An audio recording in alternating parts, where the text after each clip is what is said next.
¿Olvidaste tu clave de la oficina virtual? Sigue los siguientes pasos. Ingresa a nuestra página web, escoge la sección Oficina Virtual y pulsa la opción Olvidó su clave. Completa los campos requeridos y presiona el botón Enviar. Visualizarás en pantalla un mensaje indicándote que tu clave ha sido cambiada y que la misma será remitida al correo electrónico suministrado. Presiona el botón Aceptar.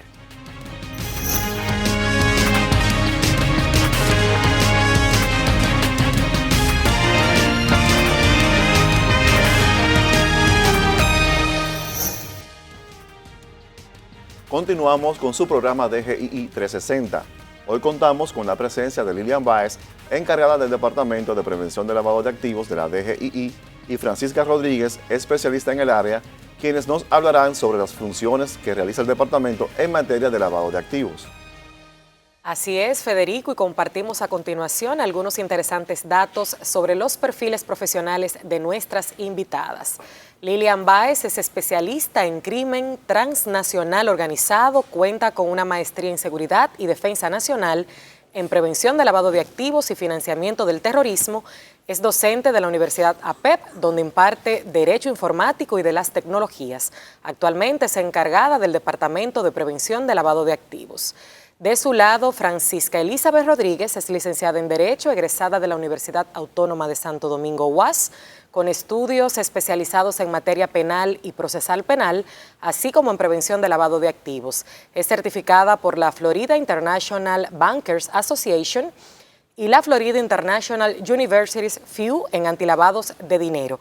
Actualmente se desempeña como especialista de prevención de lavado de activos del Departamento de Prevención de Lavado de Activos de la Dirección General de Impuestos Internos, DGII.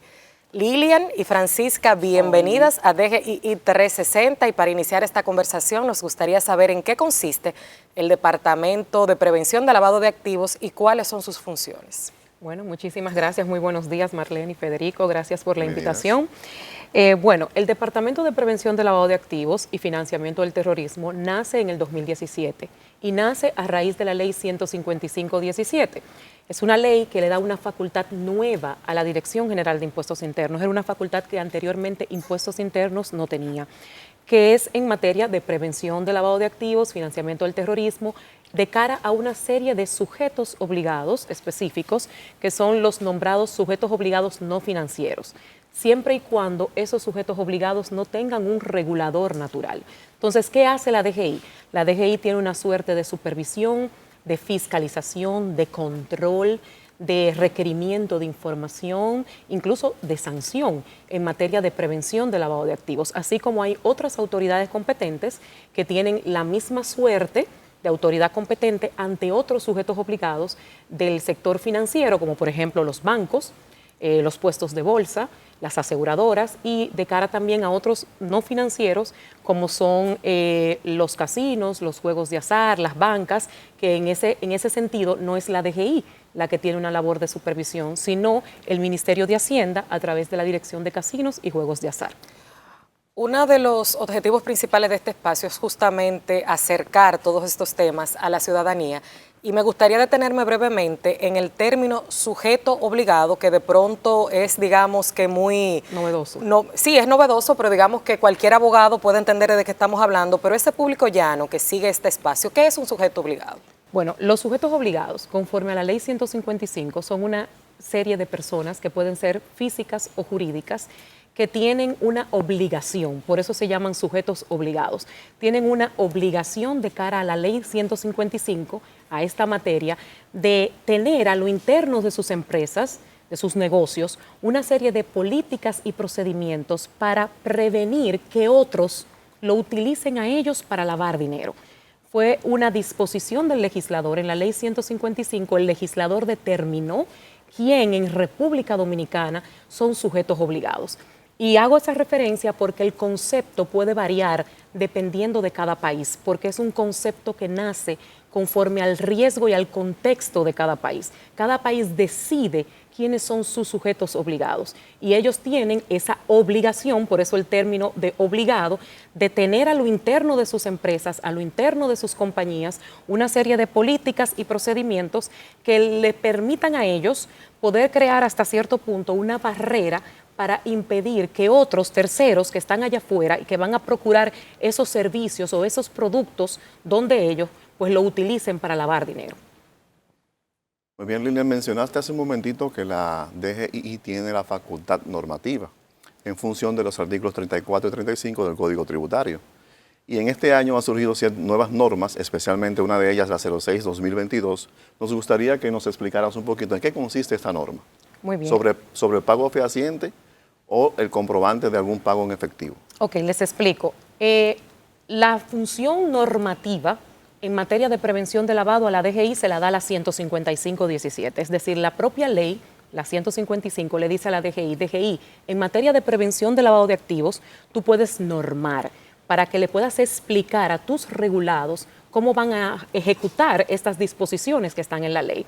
A raíz de que la DGI asumió la función, ¿verdad? El 1 de junio del 2017, se han emitido una serie de normas. Dentro de ellas, justamente la que aduces, la 0622, que fue una de las más recientes. En marzo de este año, del 2022, se emitieron dos normas que están enmarcadas en lo que es la exigibilidad de la constancia fehaciente de pago. Y esto nace a raíz de una disposición establecida en el artículo 64 y siguientes de la Ley 155 y a partir del artículo 33 del Reglamento 408, en donde se dispone, el legislador dispuso, y eso es algo importante porque no fue una disposición de la DGI, las limitaciones del uso del efectivo. Fue una disposición del legislador que lo trajo la Ley 155 a partir del artículo 64, en donde se prohíben a todo ciudadano transar, pagar en efectivo ciertos tipos de operaciones. Entonces, ¿qué pasa? Luego de que se emite la 155, el reglamento, el 408 del 2017, indicó que debían una serie de autoridades emitir una serie de instructivos, en nuestro caso normas, que pudieran explicarle a los ciudadanos cómo van a ejecutar o cómo se va a aplicar esas disposiciones que limitan el uso del efectivo. Entonces ahí es que nace las normas 0622 y 0722, que lo que hace la DGI con esas normas es explicarles, tienen dos alcances distintos que luego le voy a comentar, es explicarle primero la 0622 al público en general cómo van a ser trámites relacionados con los temas de vehículos de motor, que es una de las operaciones que están limitadas en el 64, y la norma 0722 va dirigida a otro público, va dirigido a los notarios como sujetos obligados. Y como la DGI es la autoridad competente en esa materia, por eso tuvo que normar en ese sentido. A propósito que mencionas el tema de vehículos de motor y las transacciones que se realizan en ese sentido, me gustaría aclarar si es que está prohibido comprar un vehículo en efectivo, hasta qué monto pues entra la normativa, digamos, que a regular. ¿Y qué pasa con todas esas personas que producen mucha cantidad de dinero en efectivo, que a lo mejor no están bancarizados? Sabemos que hay muchas personas en el área de la agricultura, de los mercados y otro tipo de, digamos que de industrias que en el día a día mueven mucho dinero en efectivo con producto de un trabajo completamente, digamos que lícito. Sin embargo, no tienen esa cultura de ir a un banco y hacer estas transacciones. ¿Qué pasa con estas personas? Muy bien, voy a explicar primero las disposiciones del 64. El 64, el artículo 64 de la ley trae varias disposiciones. Dentro de ella está la limitación de pagar, ¿verdad?, en efectivo, el tema que tiene que ver con la constitución del derecho de propiedad sobre un vehículo de motor y establece un umbral que son de 500,000 pesos. ¿Qué pasa? Hay otras operaciones que también el 64 prohíbe, como por ejemplo el tema de la compra de inmuebles, de joyas y también de antigüedades, el tema de compra y venta de acciones, es decir, hay una serie de operaciones que no están solo limitadas. Se trata de los vehículos de motor. No solo se trata de vehículos de motor. Ahora, ¿qué pasa? DGI es la responsable del tema de la constitución del derecho de propiedad, porque donde se materializa o donde se constituye ese derecho de propiedad es en la DGI, porque es la DGI la que emite la matrícula a nombre de la persona. Entonces, por eso la DGI tuvo que pronunciarse con respecto única y exclusivamente a ese literal que trata sobre la limitación en vehículos de motor. En cuanto a los demás literales, DGI no se pronuncia porque no tiene competencia para pronunciarse. Deberán las demás autoridades que les corresponde pues pronunciarse en ese sentido. Pero ¿puedo o no puedo comprar un vehículo en efectivo? Puedes comprarlo en efectivo hasta 500,000 pesos. Si pasa de 500,000 pesos, entonces la persona tendría que buscar otro medio de pago para poder pagar ese vehículo. Me explico. Y ya luego le doy la palabra también a Elizabeth para que pueda apoyarme ahí un poquito. Cuando yo compro un vehículo, si por ejemplo el vehículo cuesta 800,000 pesos, yo tengo dos opciones. O yo pago los 800,000 pesos por un medio distinto al efectivo. Para los fines de la ley de lavados, de la ley 155, efectivo es moneda y billete. Yo tengo la opción de pagarlo o 500,000 en efectivo, es decir, con moneda y billete. Te estoy comprando a ti, Marlene, el vehículo que cuesta 800,000 pesos. Yo te digo, bueno, te voy a pagar hasta 500 en efectivo porque es lo que la ley me permite. Y los otros 300,000 pesos yo tendría que hacerlo por un medio distinto al efectivo. Dígase una transferencia, un cheque, un depósito en una entidad de intermediación financiera, por ejemplo. Dejar un rastro en ese proceso. Más o menos, es decir, un medio distinto al efectivo. ¿Y qué pasa cuando esa persona que está comprando ese vehículo que excede ese monto te paga en efectivo pero fraccionado? No lo permite. La norma estableció muy claramente que yo tengo hasta 500,000 pesos. Yo puedo, por ejemplo, esos 500,000 yo lo puedo fraccionar. Yo te puedo decir, bueno, Marlene, te voy a comprar el vehículo, el mismo ejemplo, de 800,000 pesos. Yo te voy a pagar 100,000 ahora, 100,000 en otro mes, 100,000 en otro mes, hasta que llegue a los 500,000. Y 500,000 es tu tope. Yo lo puedo pagar todo junto o fraccionado. Ahora, yo lo que no te puedo es comprar un vehículo a ti que cuesta $3 millones en efectivo porque te lo estoy fraccionando. Eso es lo que la ley no te prohíbe. Y no es porque el efectivo sea malo, que era algo que también conversábamos en algún momento. Es que el efectivo suele ser más riesgoso. De hecho, en muchas jurisdicciones en donde se han emitido leyes antilavado, como la nuestra, se han hecho limitaciones del uso del efectivo. Es decir, eso no es algo extraño ni siquiera en la región. En la región hay muchos países de la región que tienen la limitación del uso del efectivo. ¿Hasta dónde llega la responsabilidad de la Dirección General de Impuestos Internos en estos temas? Sí, Marlene, excelente pregunta. Y es bueno que se aclare aquí, porque en el momento que se emitieron las normas y se hizo la publicación, hubo muchos comentarios, tanto en las redes sociales como incluso personas que se acercaron a nosotros, preguntando y queriendo saber qué va a hacer la DGI con esa constancia fehaciente de pago. Y la DGI lo único que va a hacer, según lo que dice tanto el reglamento como la misma norma, es resguardar esas constancias fehacientes de pago que se le entregan a la DGI. Solamente se le puede entregar esa constancia fehaciente de pago si el Ministerio Público o la Unidad de Análisis Financiero lo solicitan a la DGI. Incluso la DGI no va a hacer verificación en tema de impuestos. O sea, esto es un tema divorciado al tema de impuestos, que eso también fue un tema que en las diferentes consultas que nos hicieron pues se trajo a colación. No tiene nada que ver con el tema de impuestos, es solamente la DGI por ser un registrador, porque registra el tema del vehículo de motor, pues solicita la constancia fehaciente de pago para guardarle un expediente.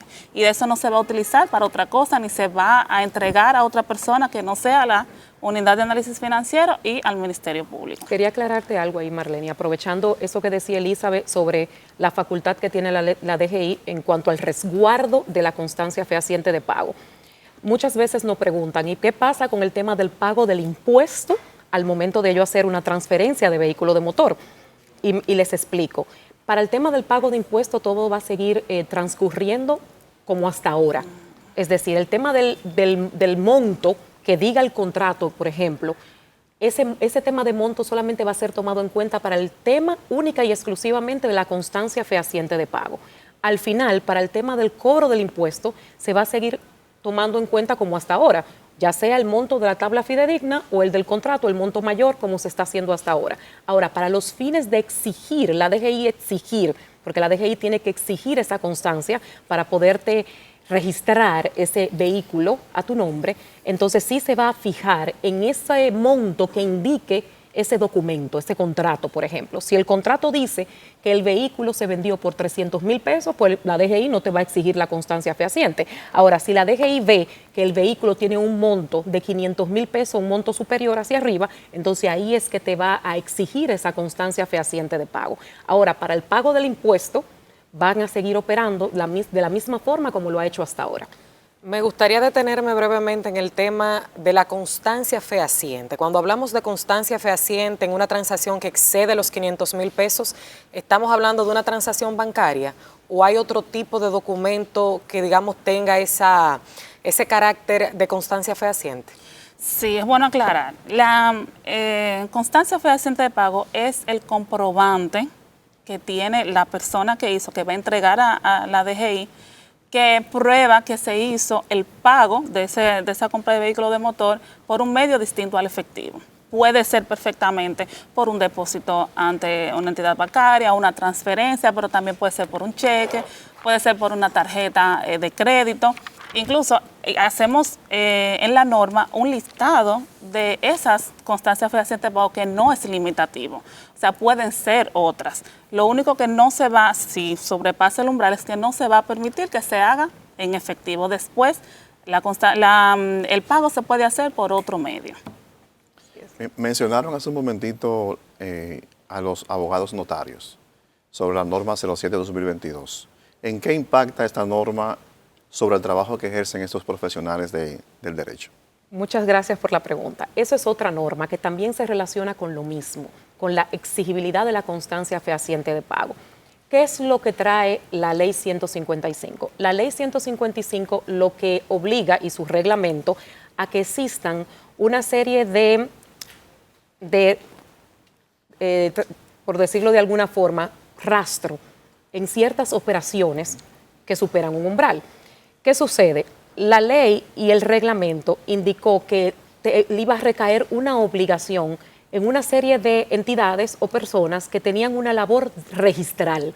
Dentro de ellas están los registradores mercantiles, por ejemplo, porque tienen una limitación con el tema de la compra y ventas de acciones, lo que tiene que ver con los registradores de título, por ejemplo, en los casos de inmueble, y en el caso de la DGI, porque en DGI es que se pone el tema de vehículo de motor, por eso se hace la 06. ¿Qué pasa?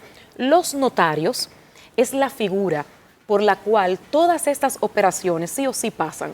Todo ese tipo de operaciones tienen que ir, en caso de que tengan un contrato, a hacer legalizar las firmas, ¿verdad?, de esas personas ante los notarios. Entonces, por esto, la DGI emite la norma 07/22 dirigida a los notarios, pero lo hace la DGI en su calidad de autoridad competente de esos sujetos obligados que la DGI regula.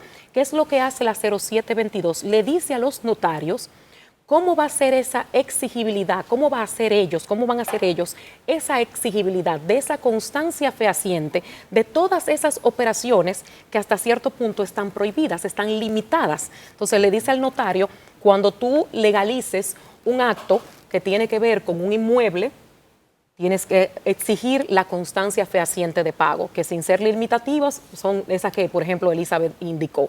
Cuando vas a hacer un tema que tiene que ver con vehículo de motor también, si por ejemplo actúas en algo que tenga que ver con la compra y venta de una joya, puede ser que quizás la joya sea lo suficientemente costosa, ¿verdad?, para que les interese a las partes hacer un contrato por la venta de esas joyas. Entonces también ahí tienes que exigir esa constancia fehaciente de pago y el notario va a tener que exigirla y resguardarla igual. Como tienen esa labor, igual como la DGI tiene que resguardar esas constancias fehacientes de pago en los casos de vehículos de motor, los notarios también tienen que resguardarla y la van a tener que tener en sus protocolos, en sus expedientes que ellos pues le levantan a sus clientes. Hay que aclarar que el notario es un sujeto obligado conforme a la ley 155, es decir, en ese mismo proceso natural de debida diligencia que tiene que hacerle a sus clientes, ahí mismo el notario pues tendrá que pedir, exigir esa constancia fehaciente de pago